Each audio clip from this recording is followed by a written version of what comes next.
এক ব্যক্তি হঠাৎ আবিষ্কার করল যে তার ঘড়ি তাকে অতীতে নিয়ে যেতে পারে। তাই সেই সুযোগের সদ্ব্যবহার করে প্রাচীনকালে চলে গেল এবং রাজকুমারীর সব পুরনো ও অকেজো গয়না একটি ব্যাগে ভরে নিল। কারণ সে জানত যে এই গয়নাগুলো যদি সে ফেরত আনতে পারে তাহলে সেগুলো বিক্রি করে সে ধনী হয়ে যাবে এবং তাকে আর কখনো কাজ করতে হবে না।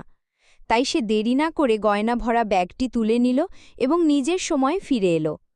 গয়না ভরা ব্যাগ নিয়ে সে একজন প্রাচীন জিনিসপত্র ব্যবসায়ীর দোকানে পৌঁছাল। যখন সে ব্যবসায়ীকে গয়না ভরা ব্যাগটি দেখালো, ব্যবসায়ী তা দেখে হতবাক হয়ে গেল এবং আনন্দের সাথে তাকে একটি গয়নার বদলে 2 কোটি টাকা দেওয়ার প্রস্তাব দিল। এটা শুনে লোকটিও অবাক হয়ে গেল, কারণ সে ভেবেছিল এই গয়নাগুলোর দাম মাত্র 2000 টাকা হবে। কিন্তু ব্যবসায়ী জানত যে এত চমৎকার এবং ভালো অবস্থায় থাকা প্রাচীন জিনিস জাদুঘরেও পাওয়া যায় না। তাই ব্যবসায়ী তার সম্পূর্ণ সম্পত্তি অর্থাৎ 300 কোটি টাকা খরচ করে সমস্ত গয়না কিনে নিল এবং লোকটি এক নিমেষে কোটিপতি হয়ে গেল। যদি আপনার কাছে এমন একটি ঘড়ি থাকত তাহলে আপনি কি করতেন?